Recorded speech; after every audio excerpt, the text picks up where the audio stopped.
Your Lexus was meant to be driven.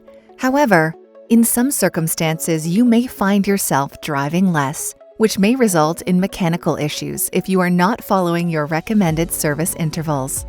You can keep your Lexus running smoothly by following these tips.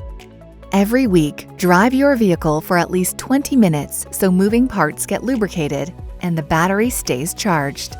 This also helps minimize rust from forming on the brake rotors. Driving also helps maintain proper tire pressure, which helps prevent tires from developing flat spots. Keeping your gas tank full will help prevent condensation buildup and help the engine run optimally.